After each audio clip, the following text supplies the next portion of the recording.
Hey guys, welcome to Film 360, the full circle film show. We've been on a hiatus for a few months, but we're super excited to be back and bring you some of the great, awesome film content that's coming out of Utah. So tonight, I am Hey guys, really welcome to Film 360, the Full Yes. Circle Film Show.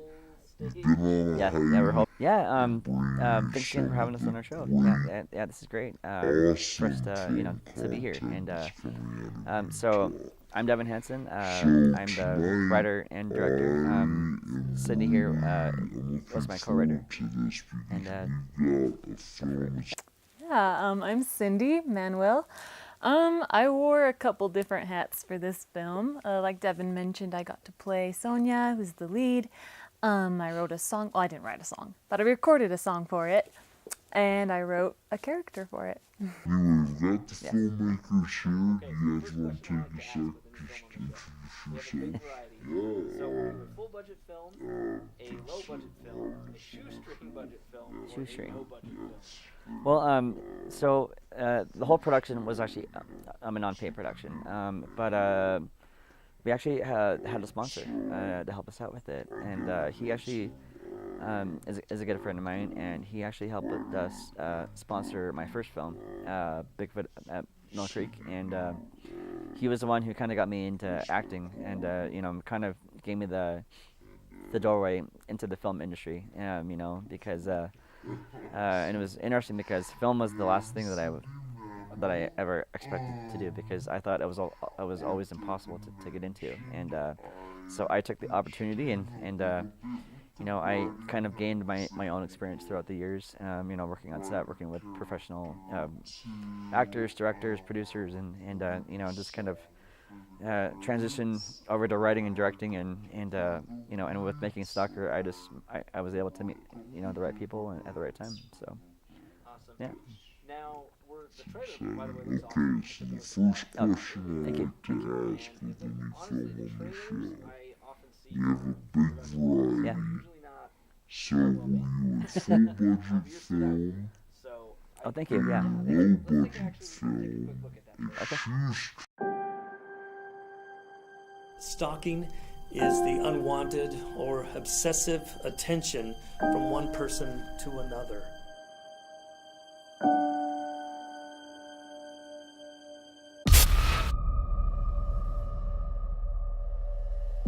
Millions of people are stalked in America every year. 1 in every 6 women. What's up, baby girls? Stalkers usually have certain patterns and cycles they go through. Any sign of the guy? You've all heard about that neighborhood stalker that's been terrorizing us. It's been all over the news for the past few weeks.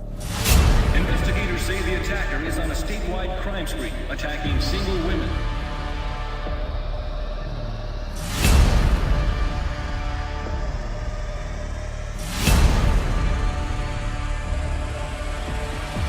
I'm the neighborhood stalker.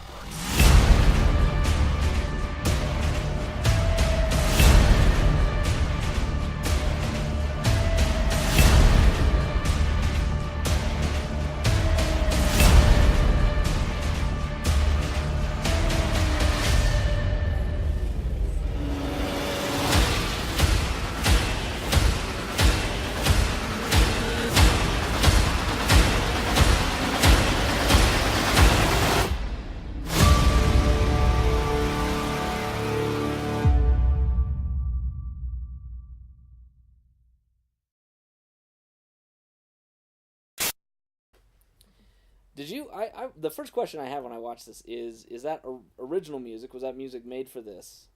Actually, no. So that was just some trailer music that I found on YouTube, and I kind of just merged it together to make it kind of my own thing. Yeah. And I actually had made the trailer because I kind of wanted to give a sense of the reason why people, why some people are out there who stalk, and kind of wanted to give a little bit of more of the why reason behind the trailer. But yeah, just to kind of show out everyone, who's in it. We had Charlotte Bokikio and Monica Moore Smith and Stephanie Barr, Bob Ador, who's a great friend of mine, and Yeah, I've worked with several of these guys before that are awesome yeah. actors and actresses, and I've had a ball working with Charlotte in particular. I've worked with her several times. She's great. Great. She's fun to work with. Monica used to, of course, be on the show. Yeah. Those of you who watched before. Yeah. I actually met Monica on the set of Starter's Wire. That's how we first met. Oh, so. really? Yeah. Nice. Okay. Yeah, and so it was funny because I had no idea who she was, and then when I saw Starter's Wire, and I'm like, she's a really good actress. Like, this is really cool. Good. So, Cindy, how did you get involved? Let's see. I think, well, Devin and I kind of live in the same neighborhood, and word was starting to go around that he was writing this, and like he mentioned, we had our sponsor, but a lot of it was just, people volunteering their time, and he approached me, asked me if I wanted to be in it, and I was totally down, because up until then, the only acting experience I had been theatrical and on stage, so I was excited to try something new and get into film acting. Yeah. And she killed it. She did awesome. Shucks. So based on the trailer, I feel like this is a horror movie or possibly a thriller. How would you classify it? Well, so as far as the film goes, it's slightly horror, but more, we kind of wanted to lean more towards of a thriller and suspense.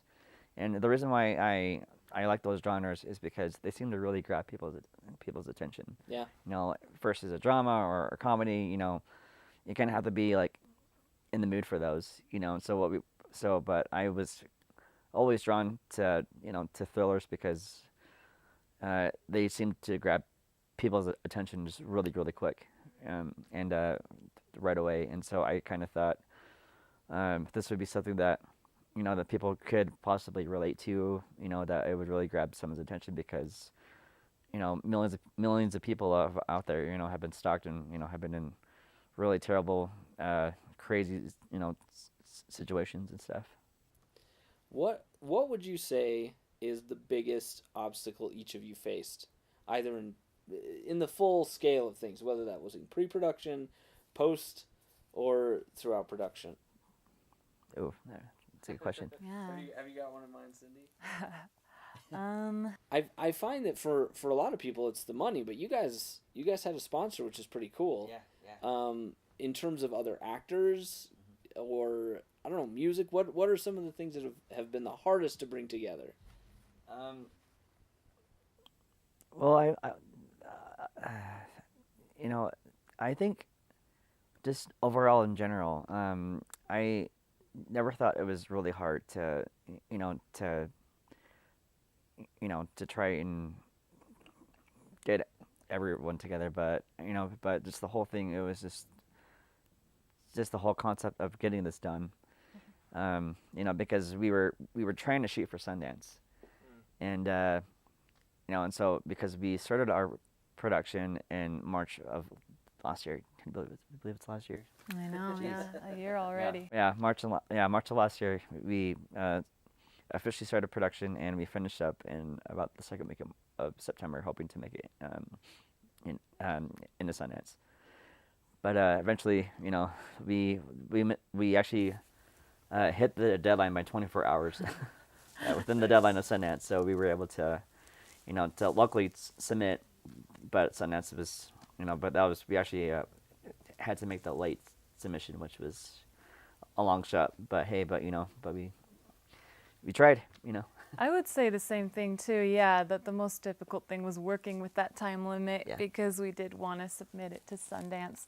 And yeah, kind of like you mentioned, it's hard to get everyone's schedules lined up, and we were filming it every week, which sometimes it was the highlight of my week. Just it was such a good community getting everyone together.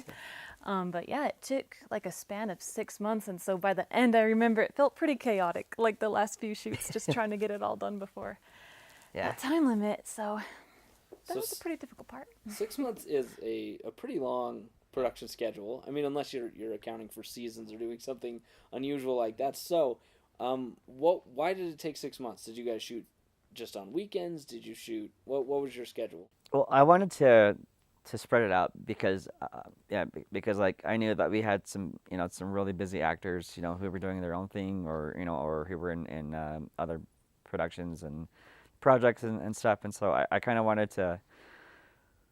I was trying to make it feel non-rushed, as far as spreading out our production to 6 months because I knew that with each day of shooting that, that we could really take our time, when we were filming our scenes, if there was some dialogue that we needed to change, then we could take, that we could really take the time to fix stuff, on the spot and not have to redo some stuff. We only, surprisingly, we only reshot a couple scenes just one day out of all the 6 months. So that's how efficient we were. So Cool. try to be. So what about? I'm curious about the sponsorship. So, saying that your project was sponsored, and you don't have to share any details, obviously. No. You shouldn't. But what did that mean exactly? I feel like that could look like a lot of different things. So what did that look like in this case? He's one of my good friends, and like I said before, he is a great friend, very generous, and just and just kind of just wanted me to pursue my my dreams, in my career as a filmmaker, and it's just great to have that support from him, and so that kind of gave me more of the motivation to to be a team player because it's not about one person who's doing everything. It's it's all about just coming together and just working together as one. Being a team because because the way that I try to direct is I try to direct the way that I would want to be directed. Kind of like the golden rule. I try to respect people as much as I can. And be open to their opinions and respect them.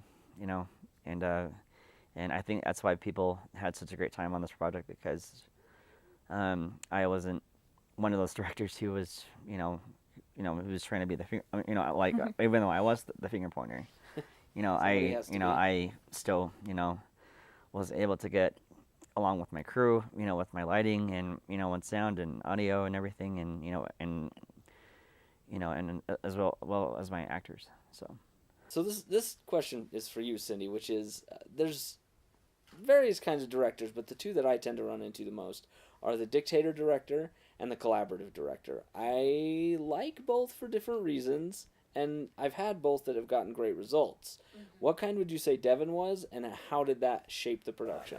No pressure. Definitely a collaborative one.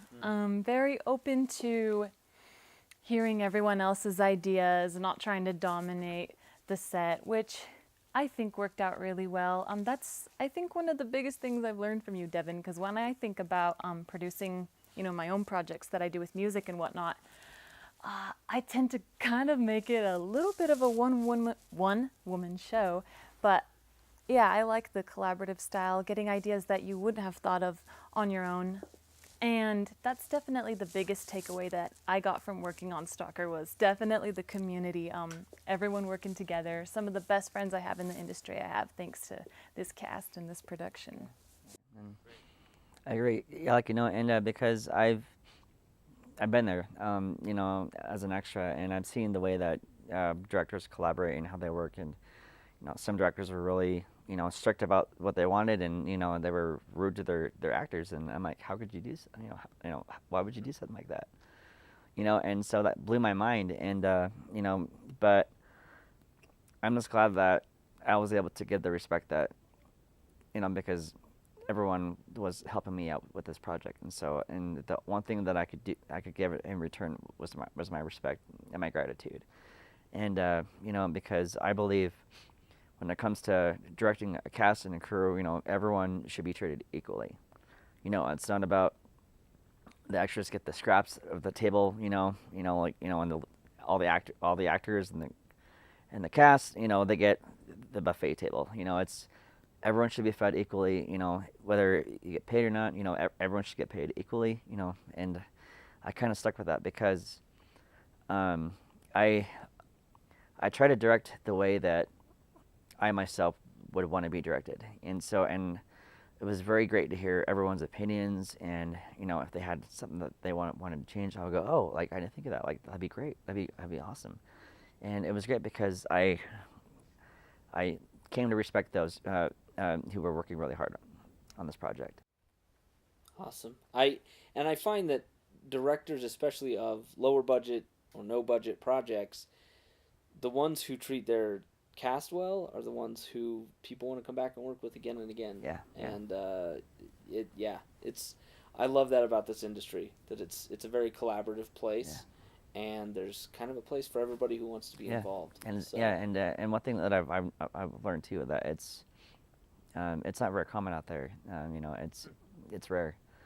And and so I just kind of wanted to give my crew and my cast just a great experience, the same experience that I was having to make this this great project, this film. So real quick, we're just going to take a second. We're going to say thank you to our sponsors who are allowing us to do this show. So we will be right back.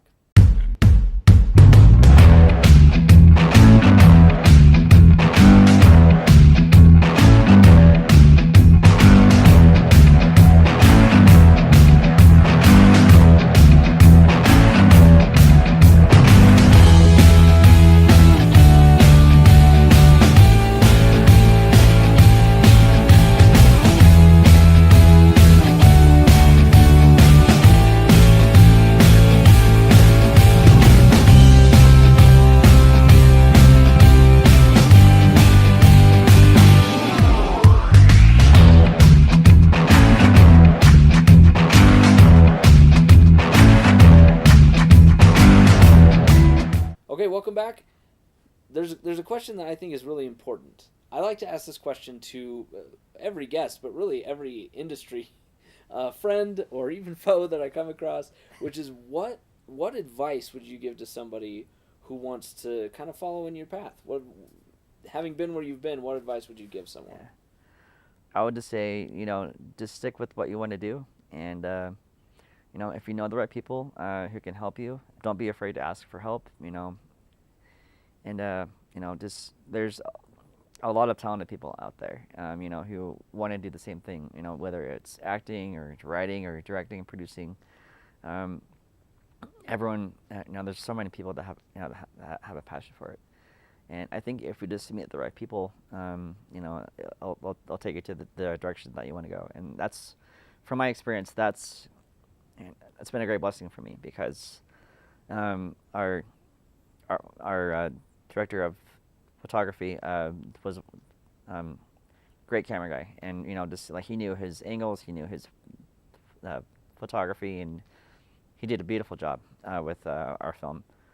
And I think if we just know the right person, and if you know someone who has a camera, that's and a boom mic, and then you're all set. So and just get together with come up with a fun story, and tell it, through film, or even if it's something small, like a short film, just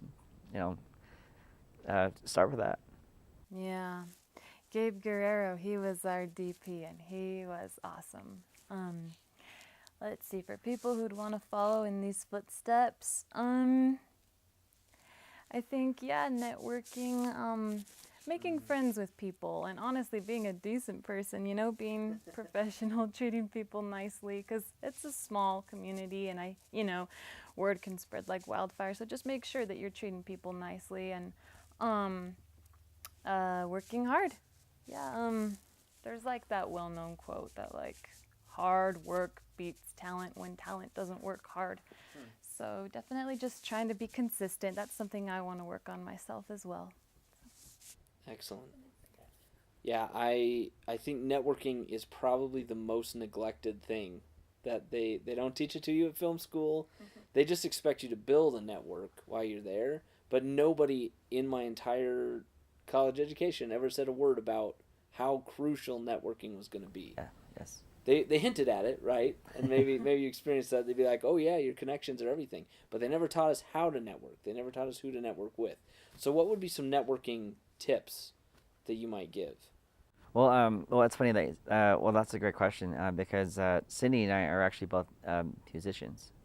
Okay. I'm a drummer actually, and I started playing when I was about 3 years old, and thanks to my uncle, who is Dan Whitley, he actually kind of taught me that, growing up through the years and performing wise, and like you got to find gigs, and I'm like, how do you find gigs, and it's like you got to keep asking people, you got to keep performing and get your name out there, and so thanks to him, I've kind of followed his path, as a musician. Well, not now, well, as a musician, but now as a filmmaker as well. Yeah. I'd also say, well, as creatives, if you're a filmmaker, if you're a photographer, or musician, whatever you do, just, trying to be consistent with your work and always sharing it, because that's kind of what catches people's eye, makes them want to reach out to you, or vice versa. That's how you reach out to other people. Joining those online groups can help too, just getting to know people's names and reaching out. Okay, this question is, I'm a little fascinated with this. Most people who I know who went into film, they started out wanting to go into film pretty young. And you said you were a drummer. Yeah. But where did you start? Where were you working? What were you doing before you started this journey? So so I had served an LDS mission. I'm in Arizona, and I had met several people, surprisingly, who were. I actually met a stunt guy who was a double for Mark Wahlberg in Invincible, and that got me really fascinated. I'm like, wow, that's so cool. Like what was he like, and he kind of and we just met him at this park somewhere, and we just got talking about movies and film, and he was kind of saying the same thing. It's really about who you know. And at the time when I was serving, I didn't really believe that, because I'm like, well, you gotta know someone really professional to do something like that. You can't just sign up for it and be in. And so I just kind of shrugged it off a little bit, and some of the members that we went to, this other guy was actually an extra in Saints and Soldiers as well, and he was telling me about this part that he was in. I'm like, oh, that's really cool. But when I got home, here's the interesting thing that I haven't really told anyone about until now, actually. When I had given a talk when I was home at a steak conference with President Eyring, actually, and in our steak was the actor Scott Christopher. Oh, okay. Yeah, and so. And it was really neat to meet him. I'm like, oh yeah, you're that guy in the REM, and in the best 2 years, and and so that kind of opened. So I think he kind of opened up the door for me, because he just got me excited, because it was kind of fun. It was fun to see him, as a dad, and and as an active member in the church, and doing a side job to support his family, and I thought like that is so cool. That is so neat to for someone to to do that, to do what they love doing, and then they're off camera they're just they're human. Yeah. And so then I met some friends on my ward who are actually some I guess one of them had gone to film school, and we just got together with a couple of friends, and we made a short film. That was kind of just to see what I wanted, to get a feel for film a little bit, and then and then after that, I thought, okay, I had my fun. That was my 15 minutes of, to get a little bit of it was like, I wrote a little 16-page script about a guy who finds, who has a daily routine, and he is given this coin by this homeless guy who, and the coin is, it actually brings you bad luck. So after he found this coin from this homeless guy, he actually, he was late for work. He was, everything bad, would possibly happen, and I thought, oh, that would make it kind of a fun little weird story, but but we went with it, and I had fun making it with some friends, and then and just one day I was working at my job, and met our sponsor, and so that kind of opened the door for me even more. So thanks to him, that kind of gave me a chance to pursue something that I didn't really expect that I would pursue until now. Cool. Awesome. Well, there's one last question. I always like to hear about these, which is, and this is for both of you, favorite and or least favorite days on set, and why? And why? Well, probably a better question for you first, since you're the lead actress. My favorite day on set. There were a lot of fun days, man. Out of 6 months, if I can think of a specific one. Okay, I guess I'll start with my least favorite.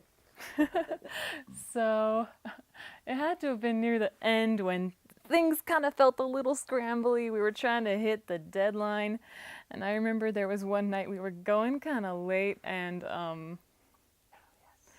there was like this one scene where everybody had like their own idea of how they wanted it to go, and that was just really chaotic. And I think it was one of the scenes that I wrote, and so I had like a specific idea of how I wanted it to go, and it was just so frustrating, like everyone saying 5 different things. I think that was my least favorite day. But we pulled it together, and it was kind of fun. It's just one of those funny memories you look back on, like, oh, remember when everyone was like pitching ideas and it was going a million different ways? But and we were getting anything. Yeah, nothing was happening. We weren't getting anything done. Or that time, where we had to shoot that scene twice because our DP wasn't there one day, and so another guy was filling in, and the footage didn't look the same, and it wouldn't have been congruent with the rest of the footage, and so we had to shoot that one twice. Yeah, that was fun. But I think my favorite thing was probably a character that I wrote for Eric Osmond. Have you worked with him? No, I haven't met him. Okay. Great guy. Yeah. Nephew of Donny Osmond. He always makes that known. Yep. But within the line of fire. Yes. I wrote a character for him, and he just knocked it out of the park, and he and his partner Megan, who's one of my best friends that I made from the movie, I think it was my favorite thing to write that and watch it come to life and watch them like breathe life into these characters that were just a figure of your imagination at one point. Seeing that materialized was probably my favorite thing. Yeah. All right. Favorite, favorite. Yeah, I would have to agree on that too. I think just like overall, just being able to write something, and to see it actually come to life, and and saying like, and just kind of wondering if it all makes sense, like did we do this right, just, but I think one, I won't say like the least favorite, but it was the most difficult days to get through. It was when we were shooting the ending of the film. And we were actually running out of time because, and so we were actually shot. We were trying to get, we were trying to I can't think of the word. We were trying to slim the script down, to from what it was to something really simple. And I remember we were trying to come up with with ways. Well, what if this way would work? To make this situation or scene go faster. And that was when we shot until about 2:30 in the morning. But I remember it was a great feeling to have that. To have the whole entire ending of the film, done and completed. No, there was no turning back. But like, but it was a very long night, and everyone worked their butts off. And I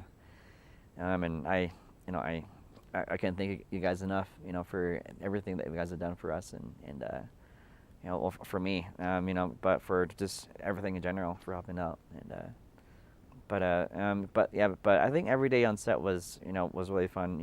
I made sure everyone got fed, a decent meal, and whether if it was snacks or just we had a couple great drinks. Caterer sometimes. Yeah. We had a great guy, who brought us food from his work, or his brother's work. you know, and he was able to feed. So. Awesome. Okay, we got to get wrapping up, but one important question is, where can we learn more about the film, and where and when might we be able to see it? We did an online interview with Kimberly Adamson. Okay. She reached out to me out of the blue, and she actually did an online review with me and Cindy, and you know, and asked us questions about the film, and so it's off of the TV series Guy Take One, or you can just Google my name, Devin K. Hansen, and you can find the article there, and you know, learn more about it. But as far as the film, we're hoping to have it shown in theaters. That's kind of the dream right now, you know, for people to see it and you know, kind of understand the, you know, the dangers of, you know, of going to the extreme to stalk, you know, someone. Yeah, we also have a Facebook page. I think it's Stalker the Film, and you can watch the trailer again on there. There's some BTS stuff on there. There's a review. We got a review.